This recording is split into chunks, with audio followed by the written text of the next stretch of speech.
Suddenly, I could see everyone's true identity.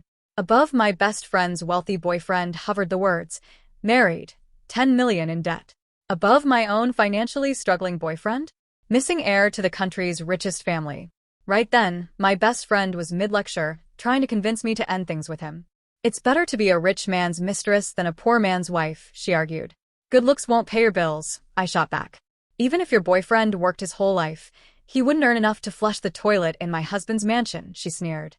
We were in a luxurious Western restaurant, the kind with gold-trimmed chairs and white tablecloths that felt more like a museum than a dining room.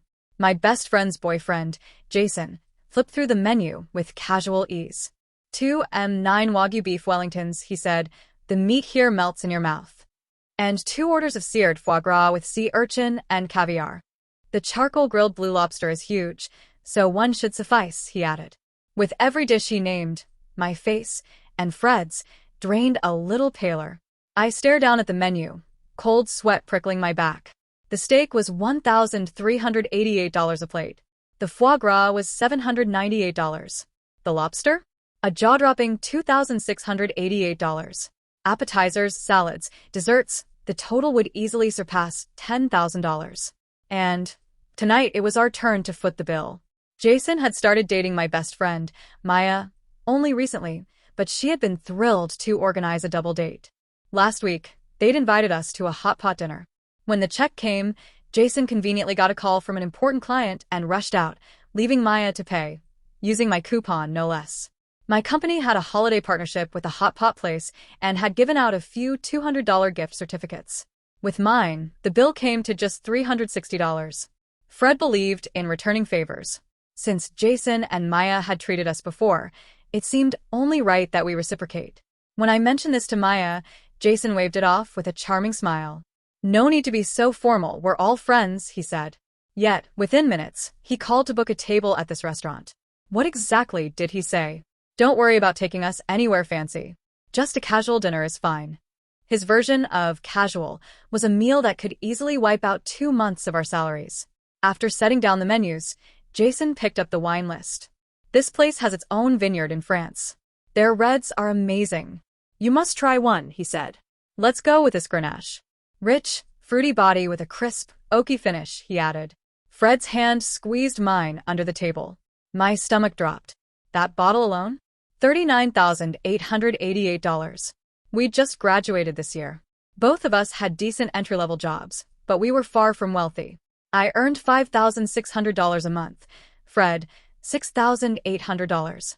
Both of us had worked hard to escape our small-town beginnings and survive in the city, but life here was brutally expensive. Half my salary went to my mother's medical bills. Fred's went to rent, food, and transportation. After 6 months of careful saving, we'd managed just over $30,000. $30,000. Not even enough to cover a single bottle of wine in this place.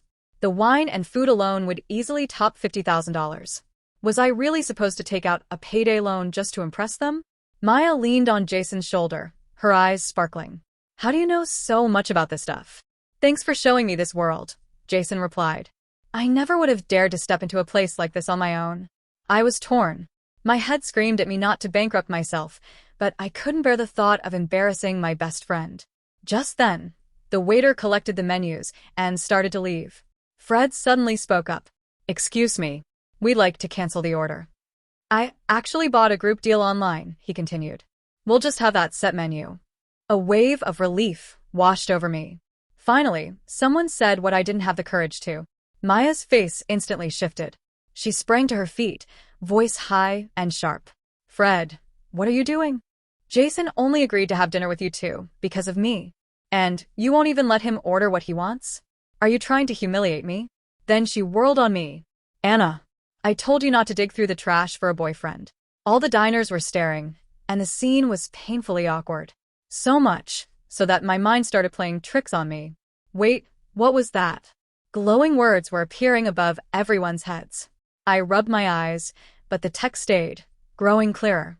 Jason gently guided Maya back into her seat, patting her shoulder with patient charm. Don't be upset, honey. This is just my usual order. I didn't realize it would be so expensive for them. How about we skip the wine but keep the rest? Maya gasped in disbelief. We can't do that. You always like a little wine after dinner. I can't let you change your habits for me. The waiter looked confused, holding the menu in his hands. Fred took out his phone. I'm paying, so we follow my plan. Here's the voucher. Maya jumped up again, furious. Forget it. Who wants your stupid group deal? I can't stand you broke losers. Jason, let's go. Even the group deal wasn't cheap. $1, $2.88, about a month's groceries for us. They stormed out, leaving Fred and me staring at each other, with the bewildered waiter standing awkwardly beside us. Sir, should I still bring the food? I tilted my head and read the words floating above him. Working 4 jobs to survive. Fred shook his head. No, thanks. Let's go home. I really looked at him for the first time in a while. Fred had been the aloof, handsome classmate everyone admired in high school and college. But now, the words above his head captivated me even more. Missing heir to the richest family in the country. Could this be my superpower? The ability to see everyone's true identity? I scanned the restaurant, and the floating labels kept coming. Soon-to-be bankrupt heir. Housewife addicted to cheating. Pervert who likes sneaky photos. Fugitive with a $500,000 bounty. 500,000? A mix of shock, excitement, and nerves flashed across my face, startling Fred. He stammered, flustered. Anna, I know it was embarrassing. But $50,000, that could pay for your mom's medicine for 2 years. I just couldn't spend it on a single meal. Saving face is temporary. Living responsibly is what matters. Please don't be mad. I barely heard him, my attention drawn to the fugitive. He sat quietly in a corner, glasses hiding half his face, hat pulled low. He glanced toward the commotion, then quickly looked away. I'm just going to the restroom. I whispered to Fred and walked toward the restrooms, keeping my posture calm. Inside a stall, I immediately dialed 911. A police station was only a few blocks away. Composing myself, I walked out and hid around a corner, eyes fixed on the entrance. Fred followed, worried. Anna, what are you doing? Let's just go home. I can make noodles. Sure. I pressed a hand over his mouth, not breaking my gaze from the doors. He stayed silent, waiting patiently. Within 5 minutes, squad cars surrounded the restaurant. When the fugitive was led away in handcuffs, the text above his head updated. Fugitive apprehended. The night felt surreal. Fred accompanied me to the station to give a statement, and I signed the bounty claim confirmation form. The officer taking my statement was friendly. Thanks to your quick action, we caught him in time. He had a knife and planned to harm several people before killing himself. The reward money should appear in your bank account within a week. $500,000. Just like that. Fred was ecstatic, practically bouncing as we left the station. Anna, you're amazing. How did you even know he was a fugitive? I grinned, taking his hand. I'm broke, so when I'm bored I scroll through wanted lists hoping to spot someone. Guess I got lucky. Once the adrenaline faded, Fred grew serious, cupping my face in his hands. Anna, you don't have to push yourself so hard. That was dangerous. What if he noticed you? I glanced at the glowing words above his head and thought, damn, this man is handsome.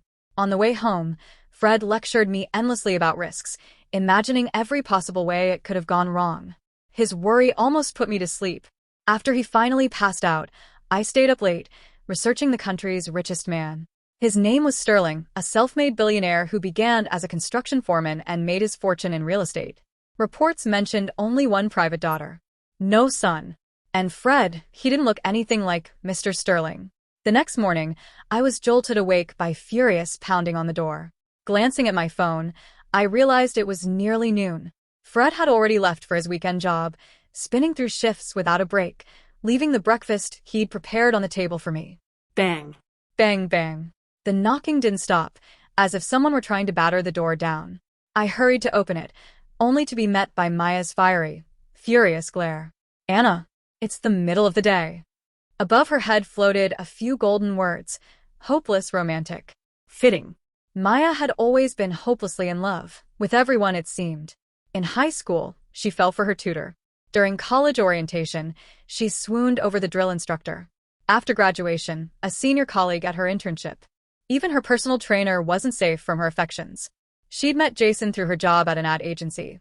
He was a major client, and somehow she'd already fallen head over heels before the project even got started. Anna, you need to break up with Fred. Right now.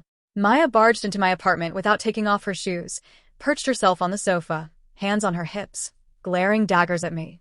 I told you not to date a poor man. Why are you keeping him around? A man who needs a coupon to eat out? Have some standards. Her tirade instantly soured my mood. I squared my shoulders. Maya, yesterday was Jason's fault, wasn't it?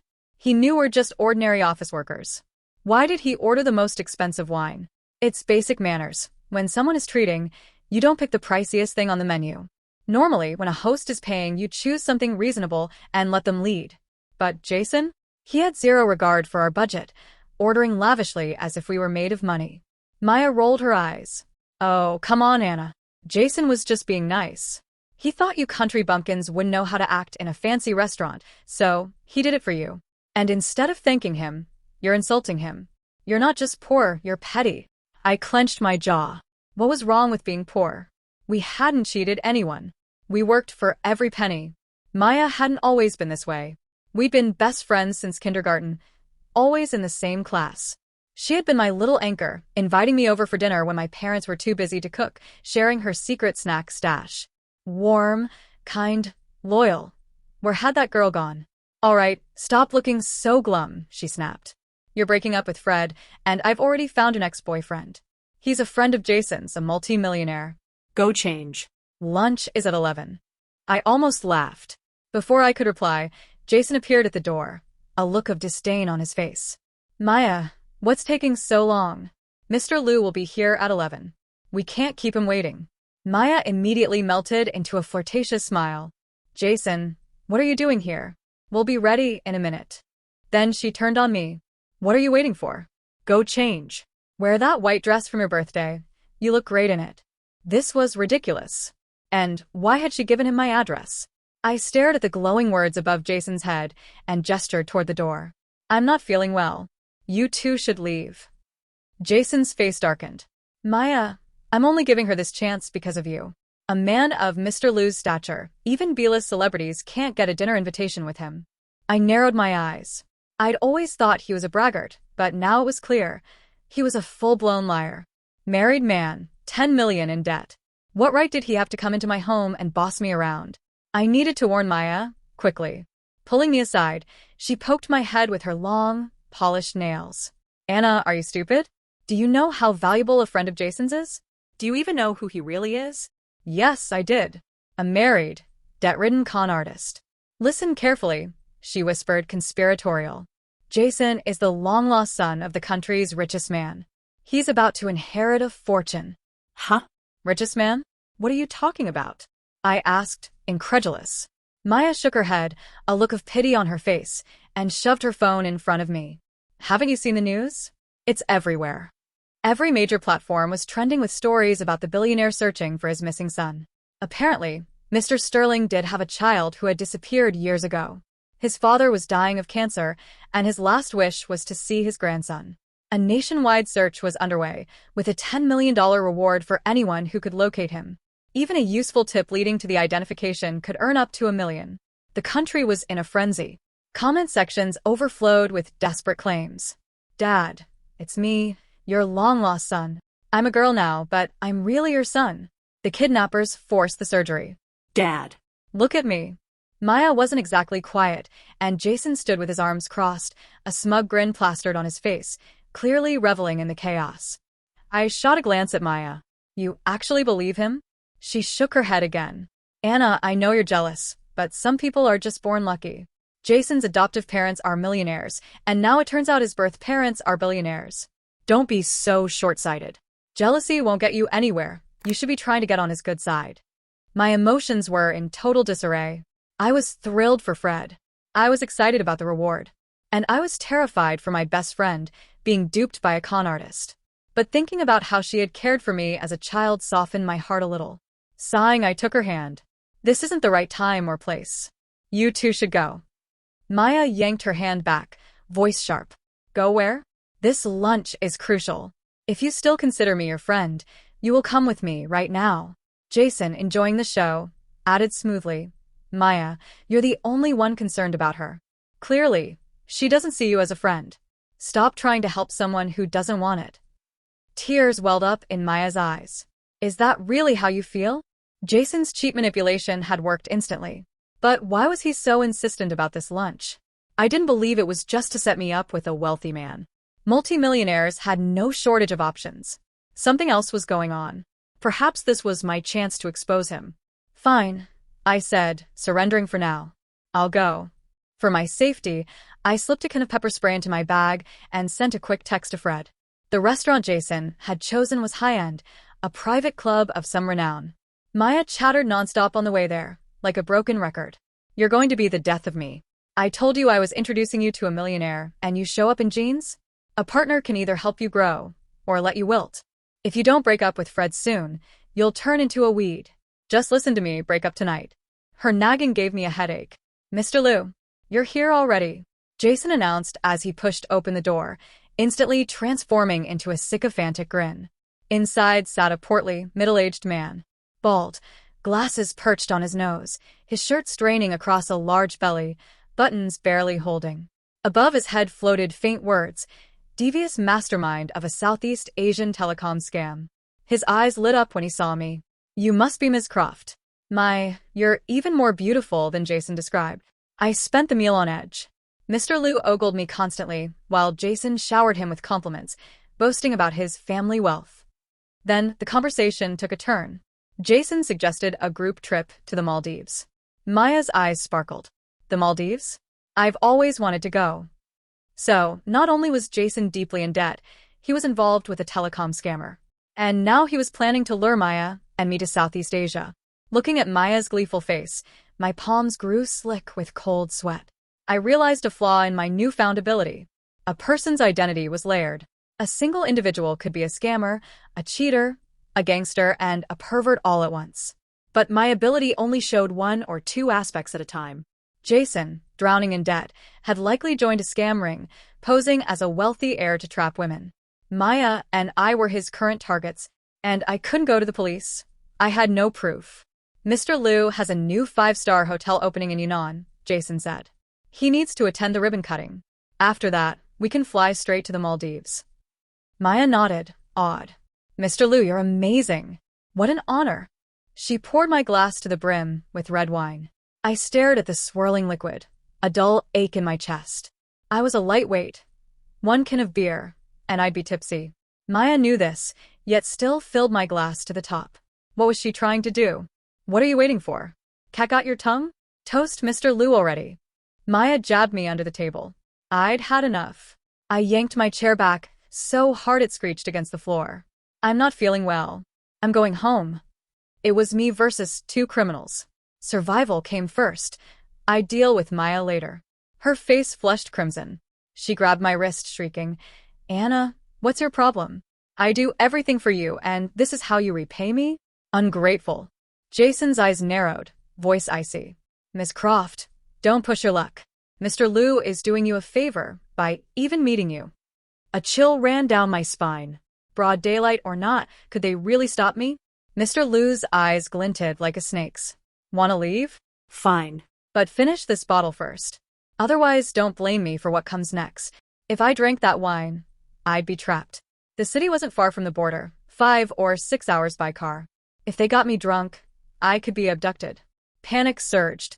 I bolted for the door. Jason lunged, wrapping his arms around my waist, face twisted in rage. He snatched my wine glass, trying to force it to my lips. Do you know what happens to people who cross Mr. Liu? You've ruined everything. Mr. Liu stepped forward, pinning my arms. One hand held my waist, the other assaulted me. And Maya? She just stood there, watching. Are you seriously just standing there?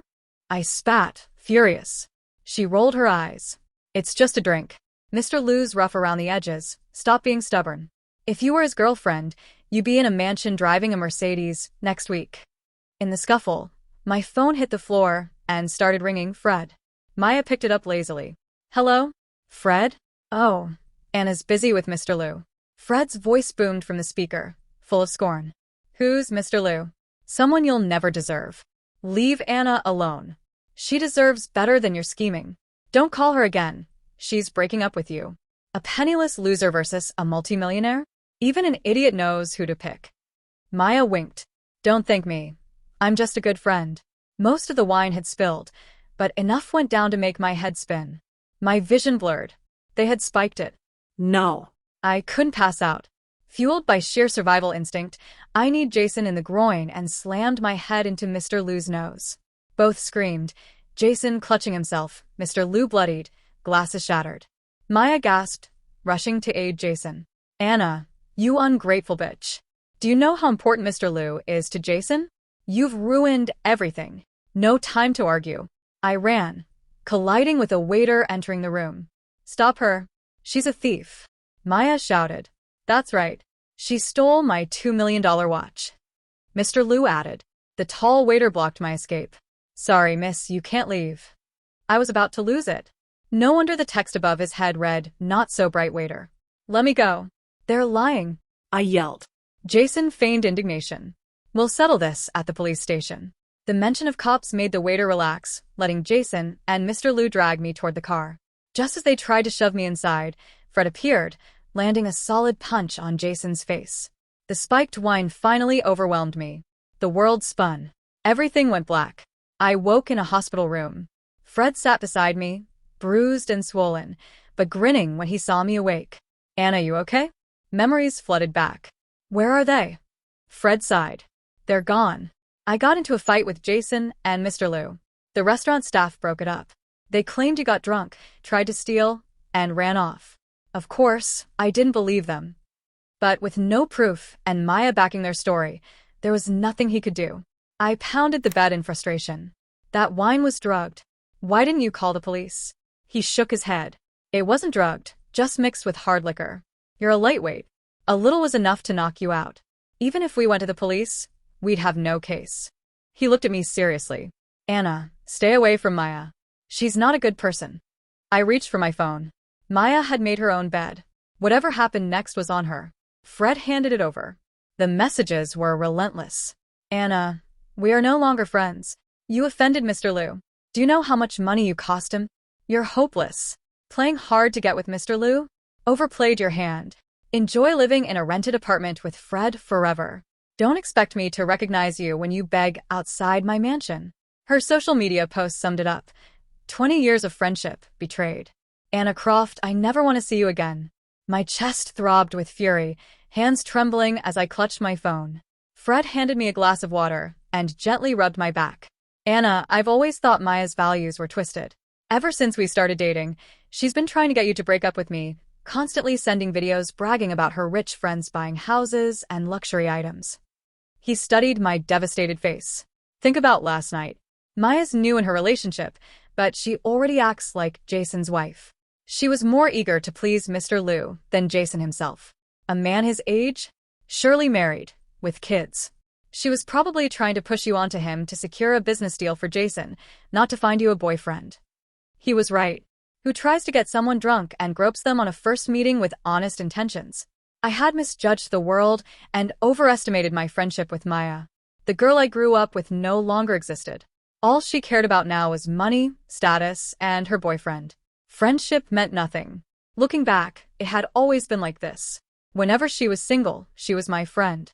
The moment she had a boyfriend, I ceased to exist. Everything revolved around him. And now, with a scumbag like Jason, her morals had shifted to match his. I'd been foolish to cling to a nostalgic memory of her. Maya's vendetta escalated quickly. She blocked me and began spreading rumors, claiming Fred and I were running a honey trap scam, me seducing married men, Fred blackmailing them. Old classmates reached out, some skeptical, some curious, others reveling in the drama. What they didn't know, Fred had already been reunited with his real family. The Sterling family had set up a search website. I submitted Fred's childhood photos, blood type, height, and weight. That same night, they contacted me. After a DNA test confirmed it, Mr. Sterling was overcome with emotion. Son, do you know how long I've been searching for you? Fred's sister clung to him, sobbing. Little brother, you're finally home. Years ago, when Mr. Sterling was still a construction foreman, a business enemy had kidnapped both his children. 7-year-old Fred had bravely helped his sister escape, but he fell into a river while running. A fisherman who had moved to the city found him and raised him, unaware of his past. Fred's traumatic memories were blocked. With over 1 billion people in the country, and the Sterling family lacking resources at the time, finding him had seemed impossible. But they never gave up. Meanwhile, Maya continued ranting in our high school group chat. I just wanted to introduce Anna to a rich man. And she turns it into a honey trap scam. Humiliating. A classmate interjected. I saw Fred working as a designated driver. He doesn't seem like that kind of person. Exactly. If he were blackmailing, why work late nights as a driver? Maya fired back with a long voice message, spinning more lies. He wasn't just a driver. He was scouting targets, driving luxury cars to find wealthy victims. That's how losers like him meet rich people. Gradually, classmates were swayed. Wow. Anna must be desperate. Well, poverty drives people to extremes. Her mom's sick. She's always buying medicine. They were our golden couple. To think they've fallen this far. Hope they don't get arrested. Some doubted Maya's story. The conversation shifted to the billionaire family. The Sterling family found their son. Press conference tonight at 8. Gotta watch the live stream. At the press conference, Fred stunned everyone. He knelt on one knee, holding a simple gold ring. Anna, I bought this with money I earned from part-time jobs. $10,688. To me now, it's not much, but to the man I was then, it was a fortune. I vow, for richer or poorer, in sickness and in health, to spend my life with you. Will you share the good times with me? Fred's sister smiled. Well, what are you waiting for? Your wedding gift is ready. Tears streamed down my face as I threw my arms around him. Yes, I will. I'd feared that his newfound status would drive a wedge between us. Society expects a billionaire's son to marry a wealthy, prestigious woman. But now, Fred had chosen me, his love, his equal, before the whole country. Reporters' cameras flashed like lightning. The live stream exploded with comments. OMG, the billionaire's son is so loyal. I've never seen anything like it. The daughter-in-law is amazing too. Wow, true love wins. In sharp contrast to the excitement of the press conference, our high school group chat had gone completely silent. After a long pause, the class president finally typed a string of question marks. Is that Fred? Is that Fred and Anna? So, they weren't ignoring us. They were busy with a family reunion, not because they felt guilty. Maya, what do you have to say about this? Then the floodgates of ridicule opened. Wow, accusing the billionaire's son of running a honey trap scam. Maya, seriously? And you were supposed to be Anna's best friend. How could you spread such lies? Are you sure you're not the one running the scam? Maya completely lost it. Fred's a liar. My boyfriend is the real heir. He's an imposter. I'll report him. You'll see. My boyfriend will handle him. The class was stunned. Maya, are you possessed? I've seen the photos. Fred may not look like his father, but he's the spitting image of his grandfather. Maya, are you hallucinating out of jealousy? Suddenly, her phone accidentally started a group voice call. Everyone could hear her panicked voice. Jason, what are you doing? Let go of my phone. I'm still talking to my friends. Someone stole your identity. Why aren't you doing anything? A cold, male voice replied, You idiot. Grab her. Tie her up, let's go. By the time I got home, it was late. Scrolling through my phone in bed, I saw the group chat had erupted. Maya was missing. After classmates alerted the police, her social media posts helped trace her last known location, the border between Yunnan and Myanmar. Everyone speculated that her boyfriend had sold her to a scam operation in Southeast Asia. Oh my God, I knew something was off about him. So flashy and arrogant. Maya posted about him 10 times a day, worshipping him like a god. She was always bragging or telling me how Anna messed up. I can't believe this. I wonder if she regrets it now. Forget regret. I hope she still has her kidneys. I closed my phone quietly, a strange weight in my chest. I despised Maya, but her impending fate didn't bring me joy. The real villains were the scammers. It wasn't my problem anymore.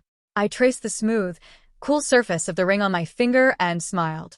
I had spent my life studying and working, never traveling beyond the province. Now, with Fred, the world was ours. The Arctic, Finland, Switzerland, Hawaii, the horizon was limitless. Maya's story wasn't quite finished. Classmates had posted chat logs and recordings online, and because Fred and I were involved, the story went viral. Several classmates received desperate calls from Maya. She begged for money, screaming, Please. I don't want to be locked in a water cage. I don't want to be beaten. Her parents had sold their house and scraped together $2 million to pay for her freedom. She even called me directly. Anna, you're rich now. Can you give me 10 million? They said they'll let me go if I do. I was really just trying to help you.